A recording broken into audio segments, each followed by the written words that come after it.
warahmatullahi wabarakatuh. Perkenalkan, nama saya Sandri Sofia Oktaviani. Saya dari kelas Tadris IPS A. Kali ini saya akan membahas tentang metode yang ada dalam strategi pembelajaran langsung. Nah, untuk pembahasan selanjutnya itu ada di video selanjutnya ini. Oke. Kali ini saya memilih untuk menjelaskan tentang metode ceramah. Nah, apa sih sebenarnya metode ceramah itu?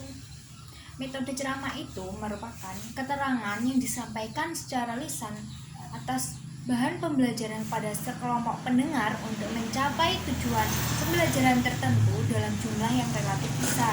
Nah, metode ceramah ini juga bisa didefinisikan sebagai suatu cara penyampaian pesan dan informasi secara satu arah lewat suara yang diterima melalui indera telinga. Nah, apa sih kegunaannya metode ceramah itu? Nah, nanti saya akan bahas.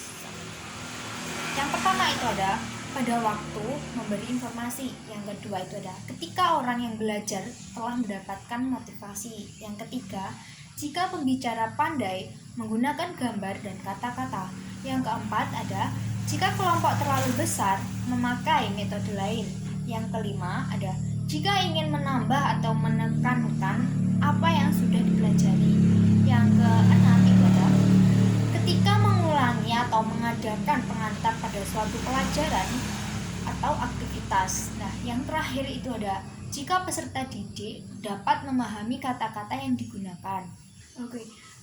Di dalam metode ceramah itu ada kelebihan dan kekurangannya. Nah, nanti saya akan membahas kelebihannya itu apa aja. Kelebihan metode ceramah itu ada 6, yaitu dapat dipakai orang dewasa, menghabiskan waktu dengan baik, dapat digunakan pada kelompok yang besar, tidak melibatkan terlalu banyak alat pembantu. Yang kelima itu ada dapat dipakai sebagai penambah bahan yang sudah dibaca. Yang terakhir itu ada dapat dipakai untuk mengulang atau pengantar pada pelajaran atau aktivitas. Nah, itu untuk pembahasan keunggulan atau kelebihan dari metode ceramah. Selanjutnya itu ada kekurangan metode ceramah. Nah, kali ini dalam kekurangan metode ceramah itu ada 3. Yang pertama itu daya tahan peserta didik untuk berkonsentrasi dan mengendalikan alat indera sangat terbatas.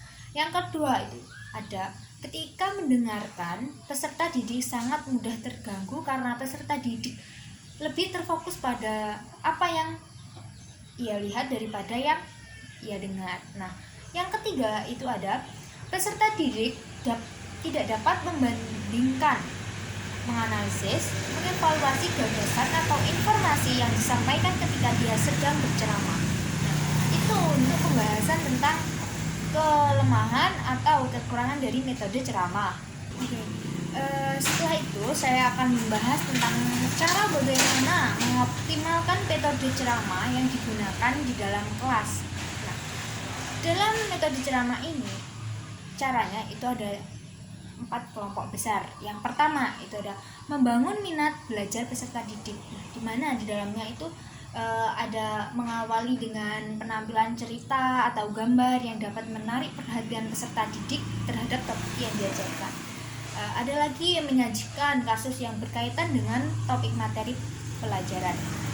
Ada juga mengajukan pertanyaan kepada peserta didik sehingga mereka termotivasi untuk mendengarkan penceramah dalam rangka mencari jawaban. Lalu yang kedua itu ada memaksimalkan pemahaman dan ingatan peserta didik dengan cara membuat kunci-kunci yang berperan sebagai subjudal verbal atau alat memori yang tidak lebih dari 7 kata agar mudah diingat. Selanjutnya ada menjelaskan tujuan pembelajaran yang menjadi target kegiatan pembelajaran peserta didik. Ada lagi memberi ilustrasi nyata dari ide-ide yang disampaikan. Ada juga membuat dukungan visual seperti OHP atau handout singkat. Yang ketiga itu ada melibatkan peserta didik dalam kegiatan pembelajaran. Hal ini dilakukan dengan 2 cara saja. Yang pertama itu memberhentikan kegiatan pembelajaran secara periodik dan menantang peserta didik untuk membuat contoh dari konsep-konsep yang telah dipelajari. Yang kedua ada menyelingi menyelingi kegiatan pembelajaran dengan aktivitas singkat yang memperjelas topik yang disajikan. Nah, yang keempat itu ada memperkuat ingatan peserta didik dengan materi pelajaran. Hal ini dilakukan dengan cara dua, yaitu mengajukan pertanyaan atau masalah untuk dipecahkan dan dijawab oleh peserta didik. Yang kedua ada meminta kepada peserta didik untuk saling mengulang atau mengevaluasi materi pelajaran yang sudah dipelajari. Oke, itu tadi penjelasan tentang metode ceramah itu apa aja, terus kegunaannya apa aja, kelebihan dan kekurangannya. Terus ada juga tadi cara mengoptimalkan metode ceramah di dalam kelas itu seperti apa. Nah, itu saja dari saya. Ada kurang lebihnya saya mohon maaf. Wassalamualaikum warahmatullahi wabarakatuh. Bye bye.